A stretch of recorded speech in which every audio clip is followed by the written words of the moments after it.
All right, we have KK Humphreys on. How's it going, KK? It's going good. It's going good. Good.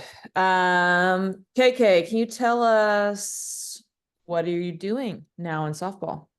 Yeah. Right now I am a graduate assistant at Cal Baptist University. So I work with the softball team while also getting my master's in sports and performance psychology. Other than that, I am working at Defense Club and I'm also helping my parents coach their 14 and under team. So lots of softball, It never very ends. a lot. Okay, so as far as obviously we see the Oregon flag in the back, tell us about where you played, your position and experience in college. Mhm. I started my first collegiate career or year at Cal State Fullerton. My positions there were shortstop and second base. After my freshman year, I decided to transfer to the University of Oregon. First 2 years playing there, I started at first base. My final year, they wanted to switch me over to second base.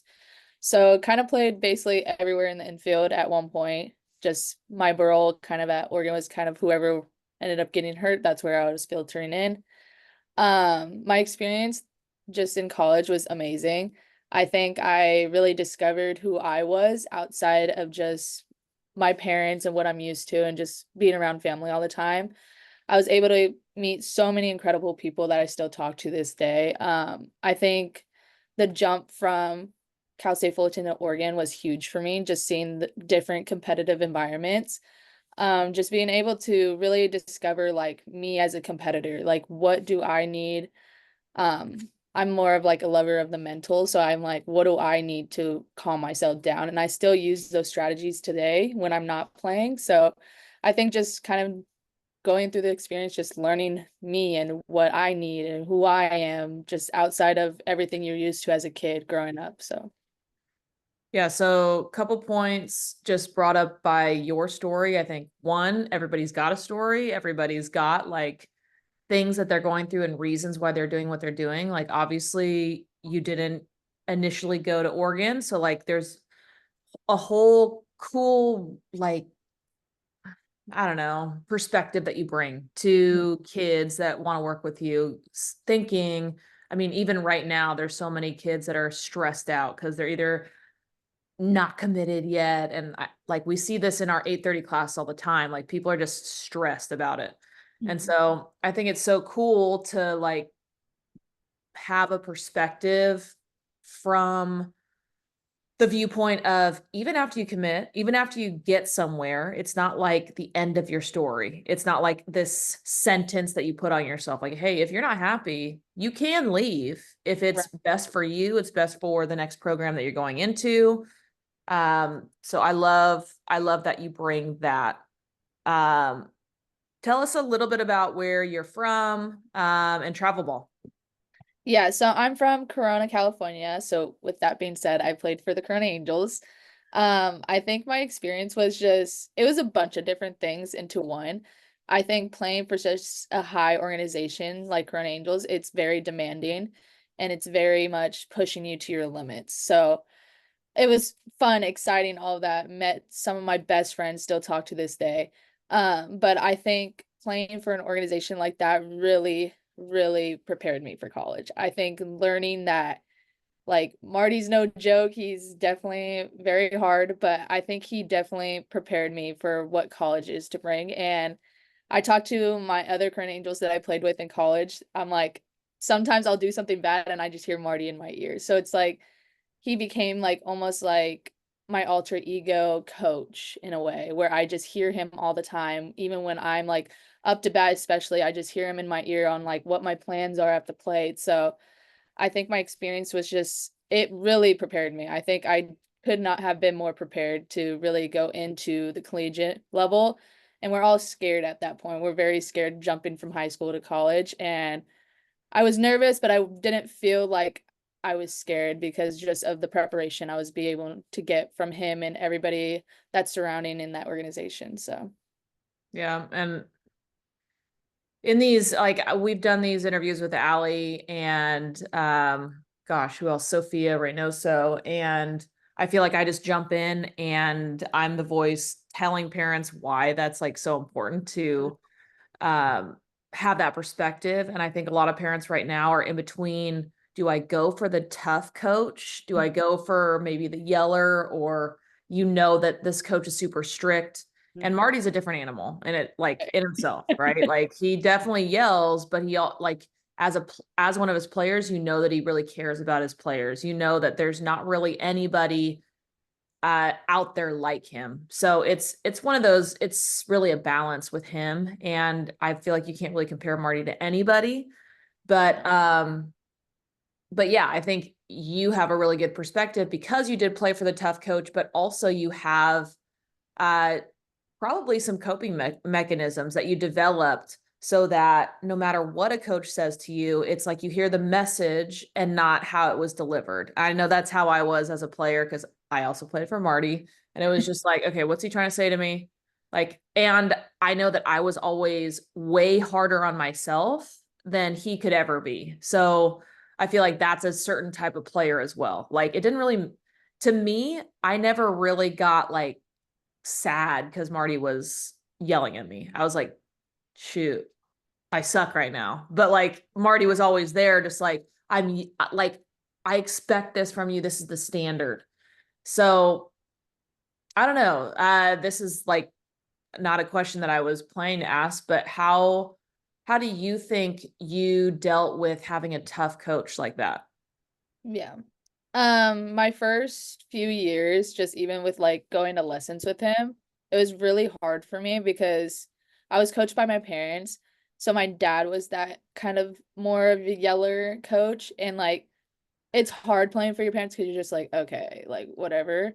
So it Yeah. didn't hit me as hard when my dad would yell at me, but when I got to Marty and I heard his voice, it was really hard. Like I would like shut down, I would be like defeated. Like I would like honestly I should have just walked out of lessons by the point he yelled at me because like that's how defeated I was. So I think growing up, I think once I got into like 16U with Dina, I kind of realized that like he's yelling at me because he wants me to be my best. He's yelling at me because he loves me. Like he's like the biggest teddy bear, and I think I invested a lot more time into getting to know not only him but like all his daughters that are in the organization, and then like also investing time in myself. I think I learned how to like filter in a way where like I'm not listening to his tone on how he's coming at me, and more of like why is he yelling at me? What did I do to cause him to kind of yell at me in the way?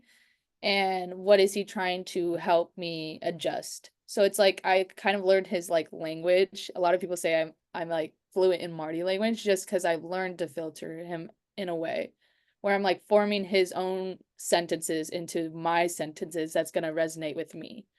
So I think that's when I really saw the transition in my life of when I was working with him and just kind of seeing that, oh, now I can see my true potential because I'm not in the defeated mindset all the time. Now I can see what I'm able to do on the field without feeling like my brain is foggy because of everything he's saying. So I definitely think that jump was definitely learning how to filter, and then what am I saying to myself once he's coming at you? Because he's a big figure on the field that everybody sees. Like you can hear him across the freaking park and you're like, oh, Marty's over there. So I think kind of how am I going to carry myself after he yelled at me in front of all these people?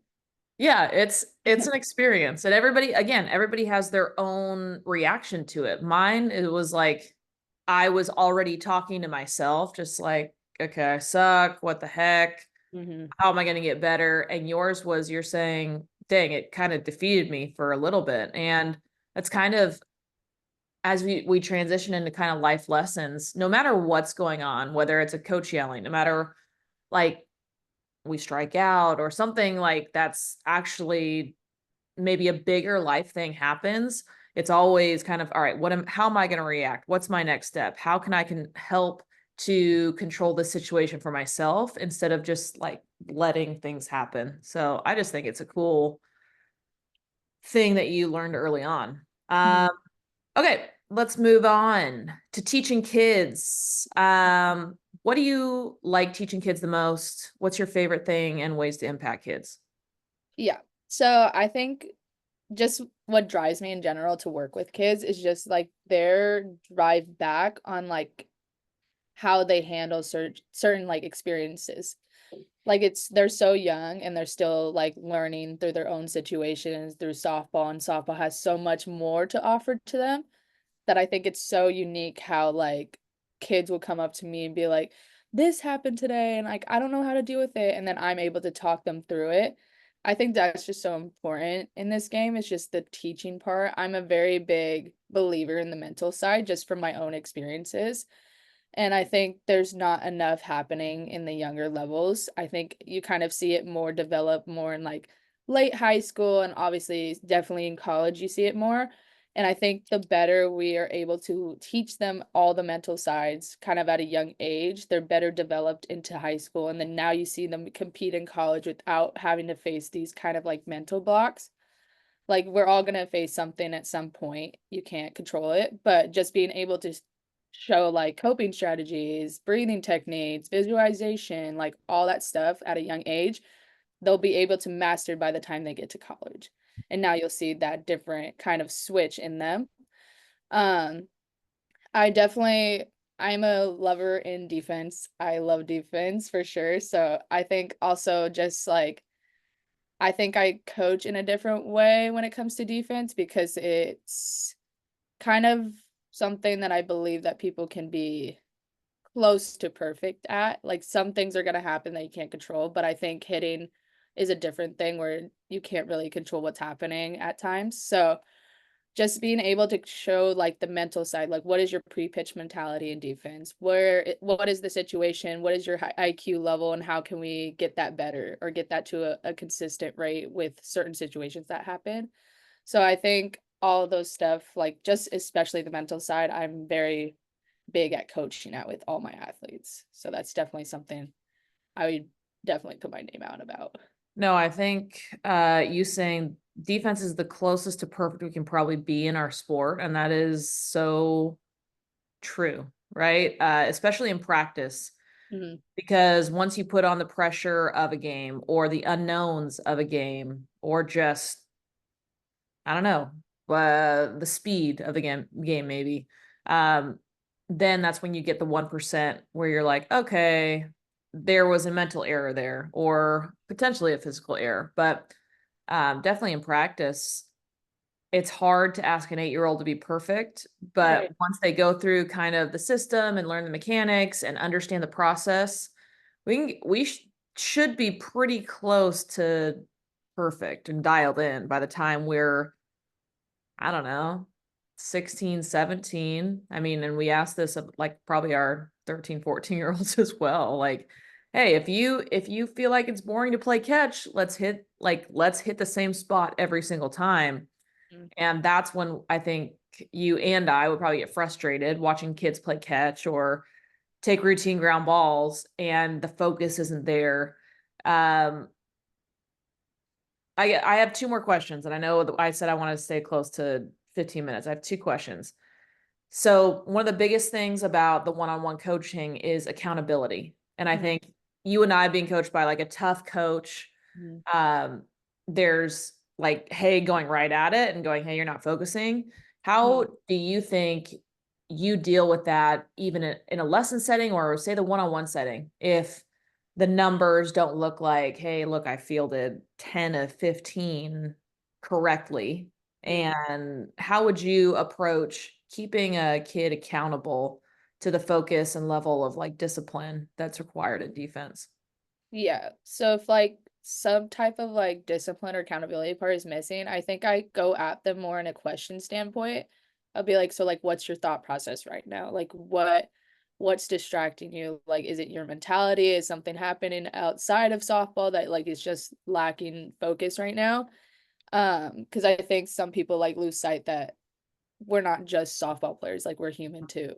So I think being able to ask those questions, like I create a safe enough environment where majority of my girls will be honest and be like, something at home happened, school's hard, like something will happen in those sense. But if someone's just like kind of either shut off or like seriously nothing's happening, then I kind of get more like you have that stern in my voice where I'm just like, I want to be able to give you 100% of me.